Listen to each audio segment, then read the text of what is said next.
you have put together your all-time Scorchers starting fives. Creon, I believe you're abstaining. It's not too late for Creon to jump in if he wants to. It's up to you, Creon, if you want to jump in with a five of your own. With a five of my own. I had if I had the five, I had Creon Raftopoulos at the 1. I had Quincy Taylor at the 2. I had Casey Ross Miller at the 3. What? I had Scrappy's one. He loves a point guard. He loves a point guard. I would take all 5 point guards. Yeah. We played Levi at the center. That's one thing. If you look at our recruitment, you can see he spends most of his time on point guards because we get good point guards. He loves a point guard. Yeah. You know what? When you sent the list around, Tom, I find it so difficult. I've obviously got starting 5, and I've got some honourable, but there's some people here I haven't included. It kills me not to, because again, you got to remember that I've although I'm involved in the business side of things, and I love basketball. I'm a fan, so again, whenever, and I try and caveat every conversation I have with Creon with, from a fan's perspective, as a fan, because I'm not a basketball expert. I'm a massive fan, so these are people I like to watch. But when I haven't included Kalen, which is, a part of me, it feels really like I can't believe I've not done it. He is an absolute, again, a killer in terms of 3-point shooting. It's ridiculous. And these guys, when they're around a lot, and you perhaps take it for granted as a fan, as a colleague. But my word, he is just deadly. But he hasn't made my 5. No. Will Neighbour, again, I love Will Neighbour as a player. Last year Skylar had a fantastic season. He hasn't made it. And the bigs. I tussle with the bigs because there's players there that had an impact with us and perhaps haven't as a big impact elsewhere, and others that probably are most talented players and perhaps didn't have the impact they had with us. So I don't know how you want to do this, but I can go through my 5 if you want. If we go position by position, I think Gavin just said, we'll base it on their impact with the Scorchers, because as you just said, Gavin, players like Matthew Bryan and Manning, who we've just had at the tail end of this season, he probably made most starting 5s across the BBL, let alone with us. So I guess we'll start with you, Teo. Who have you picked as your point guard? Obviously, this was quite an easy one for me. I went with Quincy, partly because me and Quincy over the years have become really close friends. So he'd probably, kill me if I didn't pick him. He's not that close. He hasn't come back and played for us again. He wants to, trust me. Yeah. Third time lucky. But for me, he's obviously he's held that point guard position numerous times in the 5 years. And when I'm having conversations with people, sometimes I get people that watch 1 or 2 of our games are always like, oh, what's the name of your point guard? The one that gets up the court in 3 seconds. And I automatically know who they're talking about. And throughout the seasons that he's been with us, man, he won numerous games for us on his own. When guys didn't show up, he showed up. It's an easy one for me, mainly because he was there numerous years, consistently performed. Me and Creon never was like, oh, is Q gonna show up today? We always knew, even if you got bad Q, you were getting something good, if that makes sense. Even if you got Q that hadn't slept or that was sick, you was getting a top tier BBL point guard, regardless of how he was feeling or what was going on with him. He always came to work. He always challenged me and others at practice to be better. And he was a fan favorite, man. The fans loved him. I still see people this season with that number 5 and Taylor on the back. So for me, he's got a little legacy here, and that was an easy pick. Obviously, Kalen can be thrown in there. Casey Ross Miller can be thrown in there. But with Kalen, he can play 1, can play 2. So Q, like, undoubtedly was my number one choice for point guard. And for you, Gavin? It's going to be quite a quick chat here. I'm slightly worried. I mean, mine was a tight toss-up between Casey, Ross Miller, and Quincy, because again, both fantastic people. You know, every time I speak to Casey, whether it's on social media or the numerous times he pops in for a day to live with Creon. You know, I'm sure as far as Creon hasn't told you his story of KC, or in fact we get Cheryl on to talk about KC. But you know, Casey I just loved. You know, he was fun to be around. He was great. You know, I said our first year. You know, when I cleaned out that Woking house he lived in, that was an interest. Casey was an interesting one. Yeah, but what he left behind with him. But you know, but again, for impact though, I'd have to go with Quincy. You know, he's been here twice. I think that the humility of the guy. You know, I don't know what he was like at practice, but in games and around the building, around the office, you know, always on a level.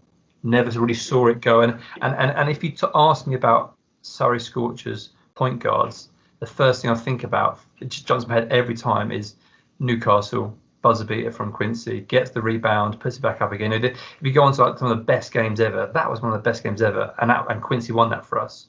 You know, and so I always gravitate back to Quincy. And maybe it's because we've had him for 2 of the sort of 5 years, but he feels like ours, and he almost feels like, you know, every year when we go to recruitment, I'm like, Quincy? No, it's always the first question out. It's like one of the questions I ask Creon. Is he going back? Are we going to get him back? So yeah, I think most of my point guard will be Quincy Taylor. Okay, fine. So you've both agreed on Quincy. Yeah. So we go back to Teo. Shooting guards or twos. Are we always going to come back to me? I feel like Gavin's just copying what I'm saying. I go first. I'm worried. No, it's all right. No, it's fine. It's fine. I'll go. Where are we at? Shooting guards. Who did I have? Okay, so what I did here, it was another easy choice for me. I switched Tony over to the shooting guard.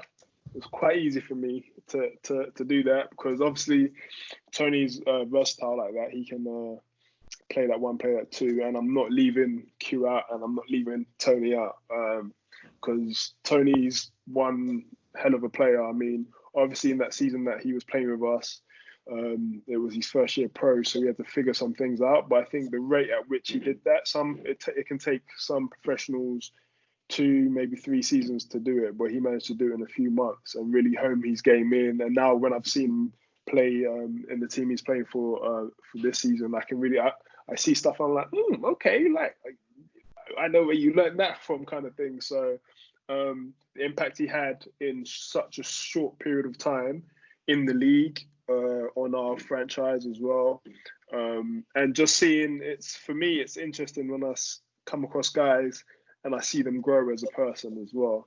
That really it kind of means a lot to me that I've had a bit of an imprint on him and impacted him as well. So for me it was an easy decision.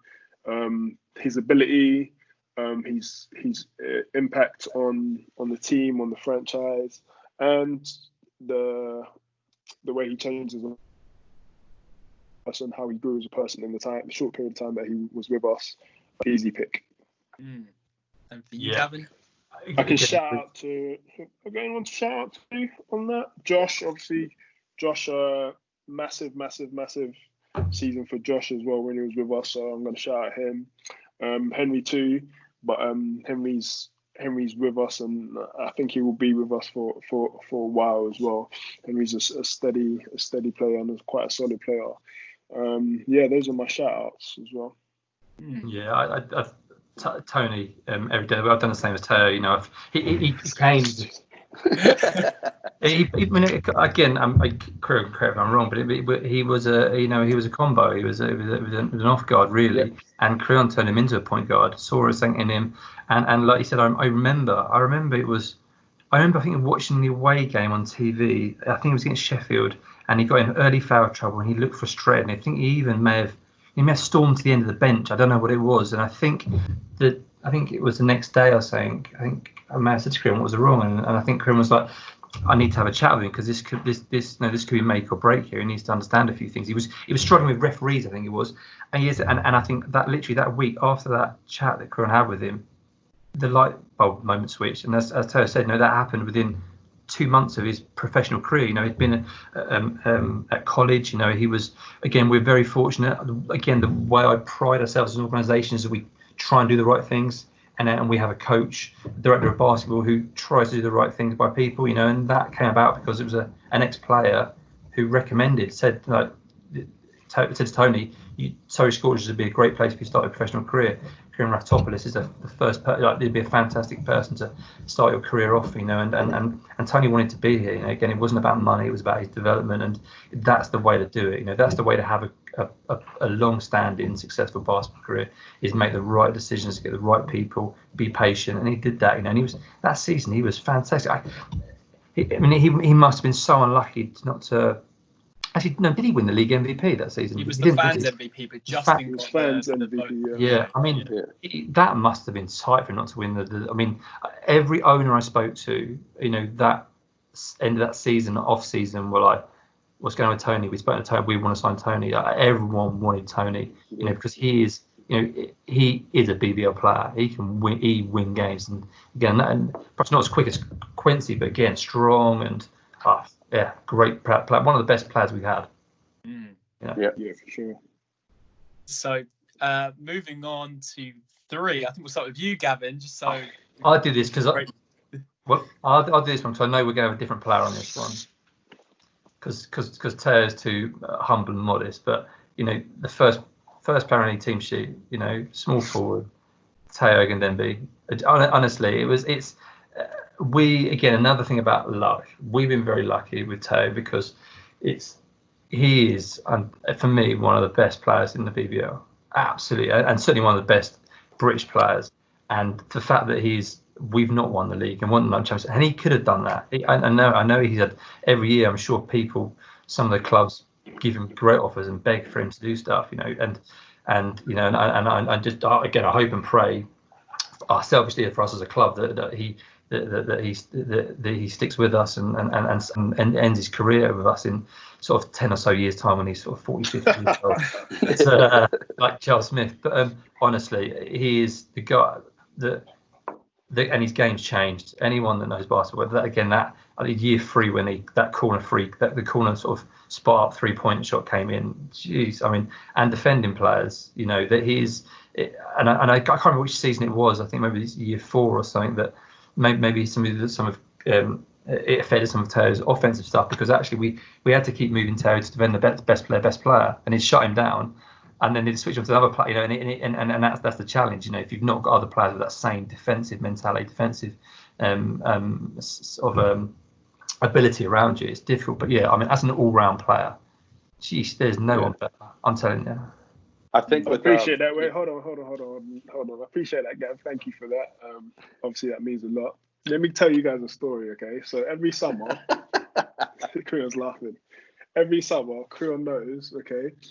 Every summer we so this year unfortunately has been different because of the pandemic, but every summer I'll immediately as the season's over, I'll go on holiday with my family, and then I'll come back. So 2 weeks off, come back, and we get back at it straight away. And Creon will always come up with the most silliest things and say to me, so you're talking about the corner 3, that summer we'll work out, and then Creon will say, "All right, let's finish off, guys. Teo, go stand." I remember it like yesterday. He'd be like, "Yeah, Teo, go stand in the corner and shoot 100, shoot 50 threes." I'm like, "What?" I'm like, "For what? Why?" You're like, "Is it the only court?" And that's the 6th season prior to that. I didn't like. I think the first 2 seasons, I didn't like shooting from the corner. It's a difficult place to shoot from, so I don't like to shoot from there. But Creon would be like, "All right, go and sit in the corner and shoot." And I'd be like, "Man, what's this guy's problem? Like, let me live." Next thing I know, I'm 50% from the corners. Then the next summer after that, he'd be like, "Okay, let's work on pull-up jump shots in the key." I'm like, "Who shoots pull-up jump shots in the key?" Like, nobody does that. He's like, we start. I think last summer, was it last summer or summer before? We started off every summer workout. Okay, we're gonna do shooting from inside the key. So it's one of the most boringest things you can do, shooting mid-range from the key. Next thing I know, every other shot I'm taking is a turnaround inside the key, and I'm making all of them. So his credit, like it pays off. But at the time, I hate him because I don't want to do it because it's boring and it's repetitive. But it definitely improved my game. So shout out to him on that. No, but appreciate that. And next time we work on something, I'm going to get kids to rebound, because I remember that one time it was just Teo and I just wanted him shooting, and it would probably sometimes, like he's saying 50, 100, because I made him do that after the other workouts. But if it was just him and I, it was 1,000 corner threes, and sometimes people don't understand that's how players become specialists in certain things. And then he is top in the league shooting threes from the corners and stuff, and that now they chase him off the line, and then he's got the mid-range. So his game really has evolved and stuff. But he, coaches can tell you what to do, but players need to put in the hard work. So he does that every summer. All right, enough about me. What are we on? Is it my turn now? Yeah, for you, Teo. Who's your small forward? Come on. Small forward. Who did I have for small forward? You can say yourself if you really want to. No, I'm not going to do that. That's crazy. I'm not going to do that. I didn't even for the people watching out there. I didn't want to be in the conversation because it's awkward, isn't it? You can't be talking about me when I'm on here, so I didn't want to be in the conversation. But who did I go with for small forward? Let me do my mentions first. Actually, no, I'm just going to go straight into it. So my forward, small forward, was quite easy for me. This guy is in and out like scorer. There's no... Through my years of, like Gavin said, I normally get put on the top scorers in the league, and at practice is no different. I try to match up against whoever I know is going to give buckets, and guys will tell you like if I'm going to defend you, I'm going to defend you properly as well at practice. And this guy, from the first 2 weeks he got in, he was killing me. Lavelle Cook, he was killing me. Like it got to a point where I'd go home and just go to bed, and I'll be thinking, he's not going to do that again on me. Like, I need to figure out how he scores. And bear in mind, we're on the same team. Like, we're on the same team in the league, so I don't necessarily need to know how to stop him for us to be successful. But it was driving me so crazy that he could do what he did. And he'll tell you, like, after about a couple of months, I said to him, okay, yeah, I've got you now. I know how you play, but of all the plays that we've come through, all the people that I've had to defend, he's by far one of the hardest. Like his game is so.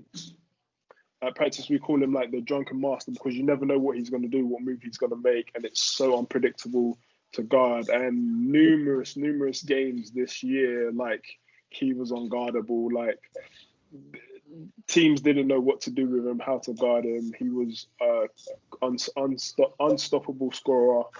And for me, probably one of the best scorers that we've ever had on throughout the 5 years. So that's why I put him at my small forward. Yeah, that's it. Honourable mention to his game against the Lions at the end of the season as well, when he hit those 3 buckets in a row. Unbelievable. Man, no, he's definitely like a basketball gym rat. He loves to practice. He loves to be in the gym. Every morning he'd come walking in with his punnet of strawberries and get ready to practice. And that was automatic. That was like he came to every single practice with a punnet of strawberries. So, but yeah, definitely a professional scorer. Mm-hmm. And moving on to the 4, we'll go back to you, Gavin, just so we can prove a point that you're not copying Teo. Who is your power forward? Well, again, I'm gonna a bit like what I've done with the backcourt with having Tony Pan at 2. I'm going with sort of officially 2 bigs, but again, this guy a bit like Teo. So Teo can pretty much play 1 to 5. He can play 1 to 5. We've done it at times. This guy definitely can play 1 to 5. This guy is probably one of the when he was with each time he's been with us, he's one of the best ball handlers, best dribblers I've seen, and I love it. I love it when he brings the ball up. It's just ridiculous, and the guy's so strong, and I love him as again. He's not everyone's cup of tea, but I love him. I think he's just another one of the guys I have a soft spot for, and again, like Quincy, he's another one that's like, what are we doing this year? Are we getting Jordan Williams back? What are we now? The joke that we have is that we always get the number 4 shirt printed up for him because again, what as a basketball player, I just think so. And again, this is like, I guess it's going to sound dreadful, but I still play basketball at a really low level, and I'm not great. And as an old person, there's nothing I can learn. However, you know what? My game changed by watching Jordan Williams. As a 41-year-old man, I watched him and was like, wait a minute, this kid, this pick and roll at the top, the way he screens and he moves his body, like, this guy is amazing. And I remember one of the seasons, I think he hadn't signed, but he came back to, he was looking like he was probably going to sign, and he came back and he killed it. And I just remember, and a lot of times I'd be on top of the balcony just watching train, and I was like, woof, he means business this season. And I think that's he is one of the best British basketball players in the BBL. He's the guy is ridiculous. I mean, if only he had a jump shot, that was it. But he is so strong. Passes, I mean, he's passing. That was the thing that you get to speak around basketball experts and the real experts like Creon.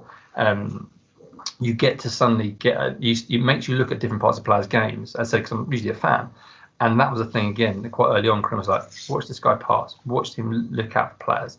Look." And again, so when you look at Jordan's stats, no matter who he's playing for, the amount of assists he gets. This player that's this season at Worcester, I think some of those guys got big scoring games because of Jordan Williams.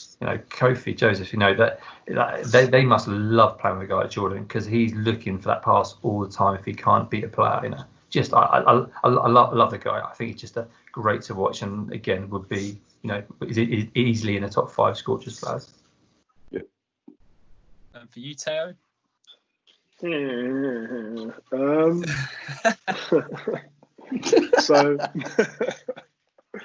So I had 2 players at this position. I couldn't really leave out either of them, so I just put them both in. Obviously, Gavin's already said one of them, so thanks for that.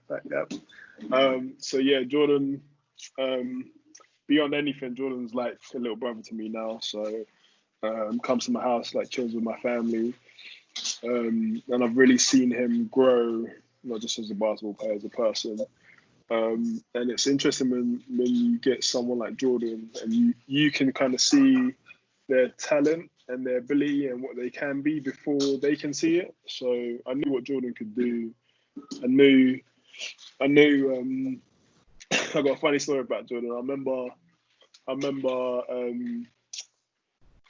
the All-Star tournament that we won, and I remember going into the locker room and telling him like, do you want to be MVP today? Like before we had played any games, I said, it's up to you. Like if you want to be, he might record this conversation differently, but I said to him, do you want to be MVP tonight? Like just let me know if you want to be MVP tonight, because it's your decision. Like if you decide that you want to go out and be the MVP tonight, you'll be the MVP. And he kind of like laughed it off, like kind of thing, like he does. And then he just goes out and does it. Like, and that kind of tournament it's like him playing at under 13 level for him because of his skill level. So yeah, his ability, how he's improved as well, consistently improving, consistently trying to learn and understand his game and the game. Jordan's up in there. And then the second guy I had, so Jordan / Willie Atwood, I'm going to throw in Chill Will in there. Another guy that I'm really close with as well right now. His ability to play the game was super, super, super high. It came out of Arizona. So the things he could do, he never really fully got to his potential with us. He never fully I'm not sure if it was him still learning how he could be effective in the BBL, but man, Creon will tell you there was some days at practice when we were going through it, and he was by far the best player on the court. Like shooting ability, he could pretty much do anything on the court. He could bring the ball down when we needed him to. He could shoot from anywhere. He had at his height, he could pull up over anybody. So yeah, I'm gonna add him into that mix, into my all-time 5. Yep. And finally, which one of you want to go first for the centre? It's up to you. And 2 each.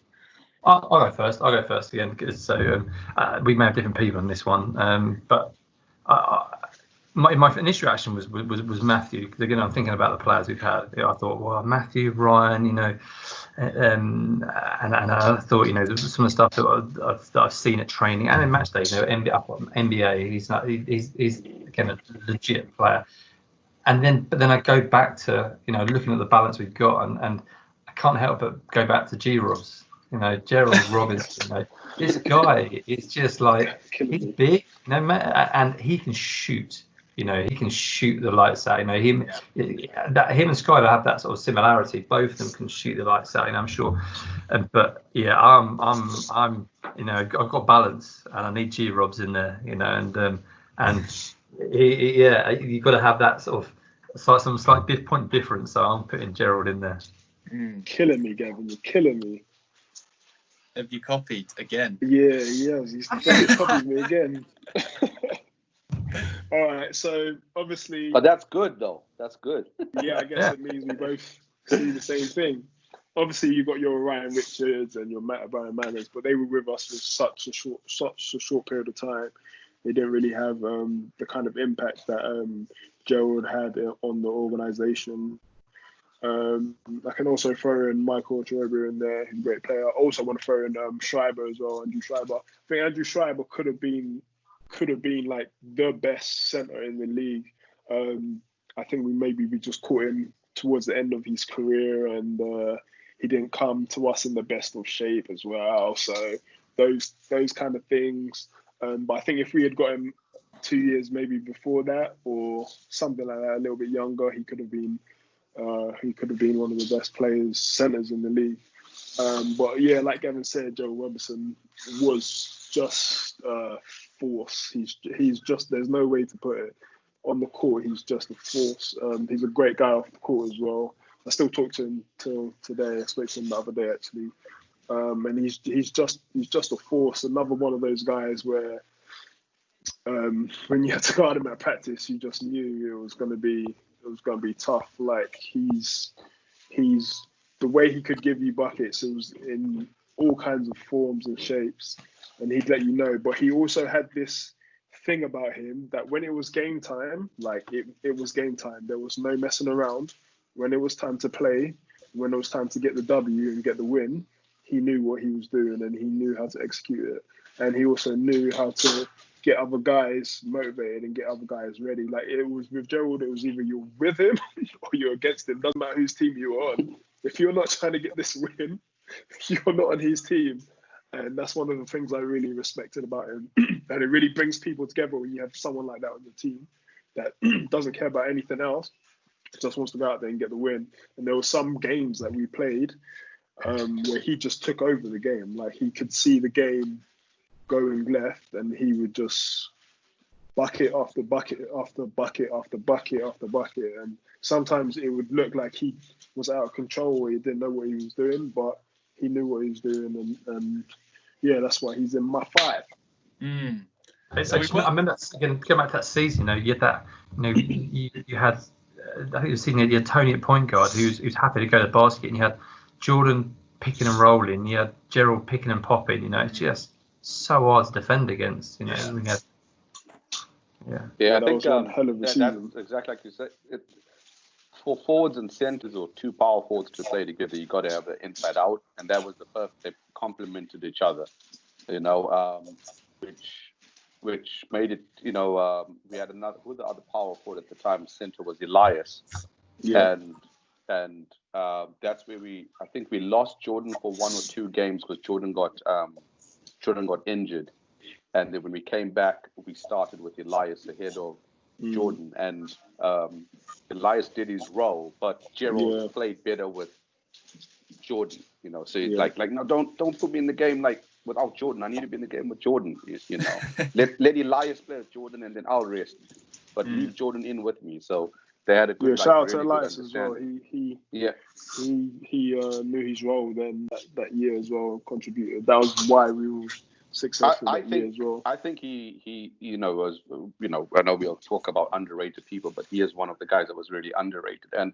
And I remember when he first arrived, and we were doing this sudden shooting drills that I do with guys just to see where they are, and he struggled a little bit. Not as bad as Dre when Dre first came and we had to make 10 shots and run up and down and make shots, and Dre almost passed. And Schreiber almost passed out because that's how Schreiber, bad I thought we were going to have to call an ambulance. But Schreiber was so good. He was such a good player, you know. But obviously his injury held him back. But Elias definitely, his improvement in the, being able to add the jump shot during the course of the season was absolutely great also. Now, I was going to do a fan vote, but it's basically a fan vote of do you prefer Teo or Lavelle Cook? Because your teams are so similar.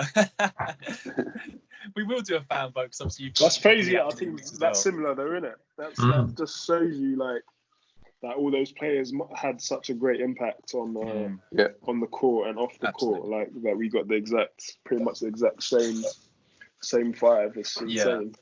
Yeah. And we didn't talk to each other about it, nothing. I'll tell you somebody though that should have got a honourable mention from both of you guys, because he was absolutely great for us.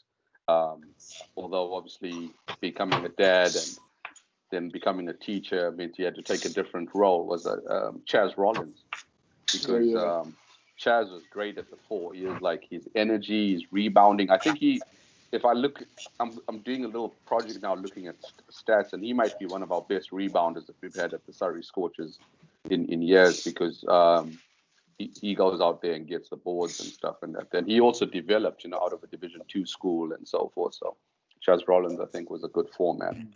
We had some fun sort of energetic power forwards, haven't we? With Chaz and James this year. James fantastic to watch, and Darryl for that period of time again, really energetic. So had some good guys there. So this is the interesting part about people ask me about playing 5 out. Why do you play 5 out? It's because basketball is almost becoming positionless if you watch all the countries playing and stuff. Although in the BBL there has been a change where we're trying to get a center, because you look at Gettys, Amir Williams, Henriette, Leicester, Glasgow got a big center, Sheffield had a big center. That center position's now coming back into the BBL. But the reason I brought that up was because James Hawthorne's best games for us was when we moved him to the 3. And then he is able to attack from the perimeter because he is so athletic, and he knocked down 1 or 2. When he picked the right 3-point shot, he is able to knock it down. And because of the type of physique he has, that's probably his future position. Same thing I think happened with Willie Atwood, Teo, when we moved Willie to the 3. Towards the end of the season, he started killing because he had that skill set and could take advantage of it and stuff. So I think it's a tough one.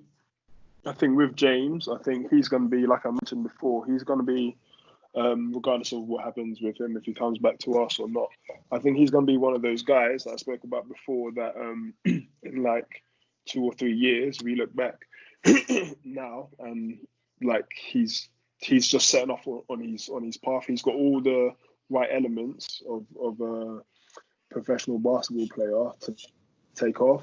He works hard, he's in the gym all the time, he knows he needs to find out where he can score from, but we've just caught him at the beginning of his learning journey. So sometimes it's just how it is. We've caught a few guys at that beginning. They're not right at their peak of being an elite professional basketball player, but I think he's definitely on that trajectory. And I don't know if I'm lucky enough to be in this chat in the next 5 years, I'll be looking back and be saying, man, he's one hell of a player now. So it's just how it works. You catch these guys straight out of college, and they've not. You got to hone your skills, and it takes a long time to do that. No, I think.